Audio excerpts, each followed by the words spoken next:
Not too much progress on car things this weekend. The MG now has a new battery that's working really well.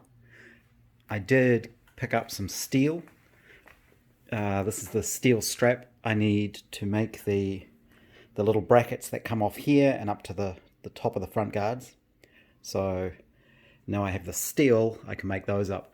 It is galvanized, but I can take all the galv off so I can paint it.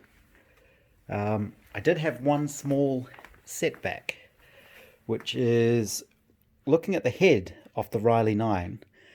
I happened to notice that these holes here are the holes for the studs that go into the block that hold the head down. And I've noticed, if we shine a torch through one of those holes, you can see the light through there. You probably can't see in there very well, but that's corroded away so much that it's actually broken through into that stud passage.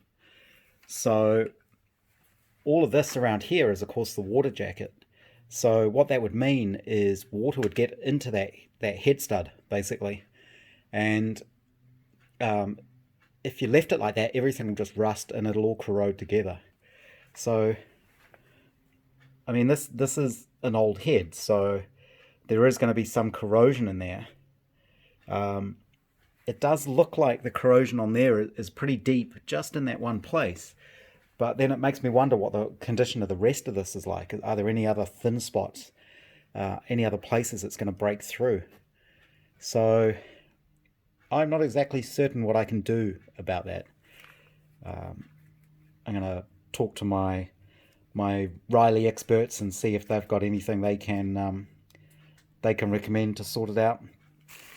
So I did have another head, a sort of spare head, and this one is actually in worse condition. This has been sitting in molasses for months and months and months, which is really good. It's taken all the rust off it. There's actually quite a lot of carbon build up on this one, but I pulled it out of the molasses tank, gave it a good hose off all through the water passages and things, and a ton of rust came out of it.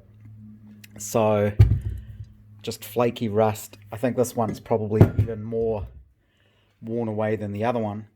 Also the heads are really recessed where the valves sit. You can see, oh maybe you can see how far they're cut in. But even after blasting all the rust out, I sort of had a poke around through the water passages with an old scriber, and all of this came out. So this is what happens. They just rust internally, and just massive flakes of rust come off. I think the rust swells up. It is bigger than the steel, so this isn't the amount of steel that's been lost, but it's still a lot. So I suspect this head is probably not particularly usable either. It also has quite a bit of wear on it. So that's all a little bit depressing, because if I need to get a new head, I'm not sure where I'm going to be able to find one of those. I'm sure they're probably available in the UK if I really need to get one from there, but of course it's going to be expensive because it's a cast iron head, so it weighs a ton. But I'll figure something out there. So one good thing is this head still had studs attached to it, and after all that sitting in the molasses, I just put a few drops of the mouse milk penetrant on them, and they came straight out, no problem. So that was good. The only one small win I've had this weekend is we were out in town and we stopped in a little junk shop, antique shop, and most of the stuff there was really overpriced, but I found this on a shelf. Just a nice vintage dog bone, radiator cap dog bone. So I don't know if that's any use for any of my cars, but it's still just a nice thing, and it wasn't too expensive. So I'm taking that as my win for the weekend. I do want to start making this is the gearbox mounting. I have these rubber blocks. I need to make up the steel plates, which is easy enough. It's just 1/4 inch steel. And I need to machine up the stud. So really, to be able to do this, to be able to turn the threads on the end, I need to get on with setting up my lathe so I can do proper screw cutting on it. Basically, I'm just missing one of the axles that the little change gears here fit onto.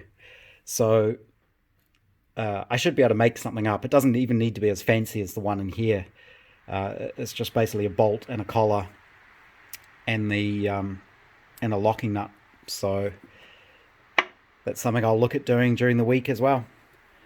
But yes, this will be interesting, trying to figure out the best way to fix this.